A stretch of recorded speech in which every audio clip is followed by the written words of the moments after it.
So, the news has broken, spoken to us directly from our Numa-san himself. Breath of the Wild 2 has had its official name revealed.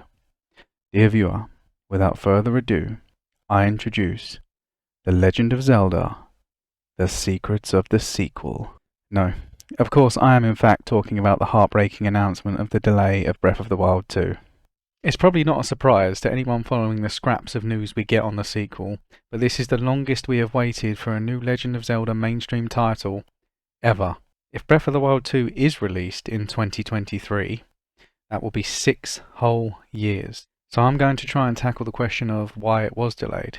And fair warning, lots of speculation in this one, based on a foundation of reasoning, but speculation nonetheless. If we start by assuming that Breath of the Wild 2 has been in full development for 4.5 years as of April 2022, for reasons I will be explaining, then why is it taking so long to come out? We know from AGL Numa that the Zelda team is using the exact same overworld as Breath of the Wild, but are building upon it. This should shorten the development time. But as it stands, it took less time for them to figure out how to transition from 2D Zelda to the first ever 3D Zelda when they had nothing to go on than it's taking them to look at a world already created for them with a wealth of existing models, textures, AI programming, even the engine itself, and add concepts to what they already have. Before I go on, I have to admit I am completely crushed by the fact that Breath of the Wild 2 has been hit by this delay. It is way out ahead of any other game I want to get my hands on, and I'm sure that's the case for many of you as well. The amount of money Nintendo make when it releases is going to be insane. Which is why I truly do believe that Nintendo would not have allowed this delay unless there was a very, very good reason for it. First off, I want to point out for anyone thinking that development was greatly affected by the pandemic and that's the reason we've waited so long, well, this just isn't as true as you might think. Looking at Nintendo Japan's official website, we can see a statement put out concerning the situation. I'm not going to read it completely, but feel free to pause and read of your own accord. The main 2 points of interest to me are one in the first paragraph giving the explanation that they have created policies to, quote, support both our business activities and employee safety. They support business activities as well as safety, i.e., development work would still be carried out for Breath of the Wild 2, and indeed their other projects during the time. The second point of interest is in the second paragraph, that they, quote, provided all employees with a stipend to assist with heating and lighting costs and the purchase of equipment needed to work from home. It goes on to also state that Nintendo make accommodations for employee travel as well, which means employees were working both in office and from home with support. There obviously were disruptions to the output of the teams during the time, but that output would have been nothing anywhere near close to unproductive levels. It was a very different environment to the one I knew here in England, let me tell you that. Knowing that Nintendo was still going through those events, let's be generous and say that they started development for Breath of the Wild 2 about halfway through the development of the DLC for the first one. We know this was likely the case, as the only reason we have Breath of the Wild 2 as a standalone game is that while developing the DLC, the team found that the things they wanted to add were just too much for a DLC pack add-on, and so a standalone game became reality, which gives us our 4.5 year development time as of April 2022. I actually love the fact that these guys were so committed they didn't cut their ideas again, but instead expanded the scope of their operations to try and include as much as they possibly could. And just on a slightly interesting side note, it means the concepts to be used in Breath of the Wild 2 were likely being thought up before the existence of the game itself was even committed to paper. Or committed to hard drive, most likely. But you get the point. So, enough rambling. Let's get back on track. What could this very good reason for the delay be? Well, let's explore some options and then go into detail on what I think is a main possibility. The first reason I'm going to consider is that when Pokemon Scarlet and Violet were revealed for late 2022, alongside the likes of Starfield, Hogwarts Legacy, even Mario plus Rabbids and Bayonetta 3 for late 2022, there was really no gap for Breath of the Wild 2 to be launched in. And while I understand where that's coming from, as you don't want to release against fierce competition, I just don't personally like this idea because I don't necessarily buy the reasoning behind it. It could be overshadowed by another game, but this is Breath of the Wild 2.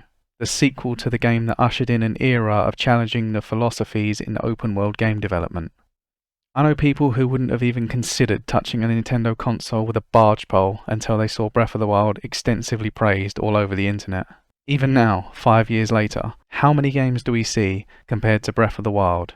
The likes of Elden Ring spring to mind, which coincidentally took some of the best parts of Breath of the Wild and the best parts of the Souls series, smashed them together to create some ungodly beast that just dominated the charts and the news for the next month.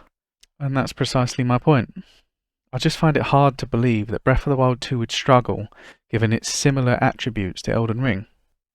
A long-awaited addition to an already established, widely beloved franchise. I imagine that one will invite some feedback, so go ahead, the comments are down there. The second scenario I've seen pointed out, mostly in comment sections, is that Breath of the Wild 2 is not complete or it's buggy and they just need some time to fix it before launch. Now, this one really speaks to me as a reactionary response because while it's true that many other developers openly delay their games to squash bugs or improve performance, finish off content, etc., in the case of Breath of the Wild 2, this reasoning is just complete guesswork. It actually goes against the way A.G. Aonuma had the team produce the very first Breath of the Wild. In a French interview with who I believe to be Monde, link in the description, A.G. Aonuma states that the whole team tackled objectives one by one, playtesting and finalising them until each one was complete. He reiterates that this includes everyone on the team. And while it may well be the case that there's a lot of bugs or unfinished content in Breath of the Wild 2, we really have absolutely nothing to base that on. On account of Nintendo keeping its cards literally superglued to its chest, we don't know the state of anything. All that we have to go on is to cryptic and criminally short trailers. So again, while I understand where the responses come from, I just don't see any evidence applicable to the current promotional materials or from anything in interviews for Breath of the Wild 2 to support that, unlike another Zelda's pre-release promotional material. To anyone else who remembers that, I wish I'd forgotten as well. Which brings me to the big one. I'm not even sure I want to follow through with this speculation, but here we go anyway. Nintendo went radio silent for 2 years between the initial reveal trailer and the Sky trailer. We literally were left 2 years with nothing. No interviews, no posts, no informational source whatsoever. Sorry, it was a dark time back then.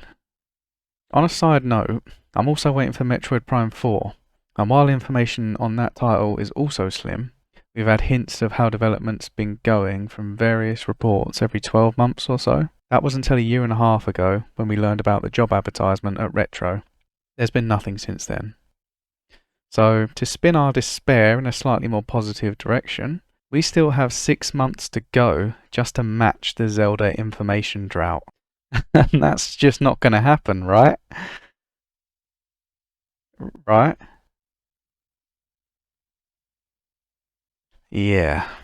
Nintendo as a company aren't the most engaged with their fans when it comes to development updates.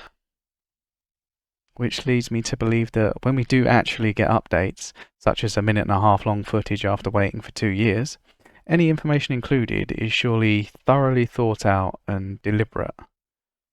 And I think the Zelda team were certain this game was coming out in 2022. So I looked back to interviews from Breath of the Wild's release to try and find any similarities or patterns in reason for delays.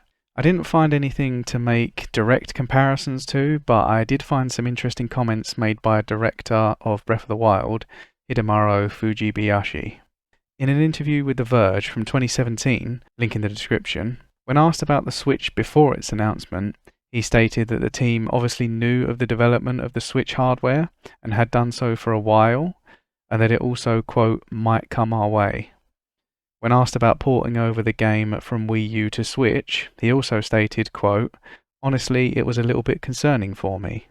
These comments are interesting because it doesn't appear the decision to port Breath of the Wild to Switch had anything to do with the team creating the game, even up to the director himself. Given the fact that the Zelda team don't seem to have any control in platform publishing, and the fact that they waited 2 years to update the world on their most anticipated game, did they really miss the mark by a whole year when they gave us the original release date 9 months ago? Were they really unaware that they needed until spring 2023 to get this game out on shelves? I don't believe so. I believe there's a fair possibility that there was another force outside the Zelda team pushing for this delay. Okay, I'm going to say it. I believe Nintendo stepped in and told the Zelda team to delay the release of Breath of the Wild 2 so that they could optimize it for a more powerful version of the Switch. God, I hate saying that aloud.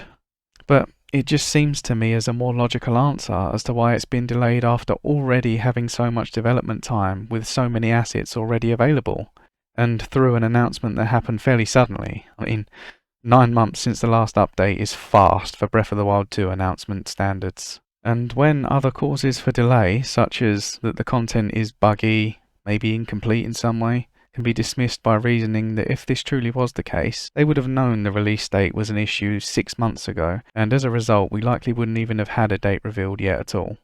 And that we can safely assume the Zelda team deciding they want to add a new province this late in development isn't very likely. The more powerful Switch model optimization scenario just seems to be a simple answer to the question of the delay.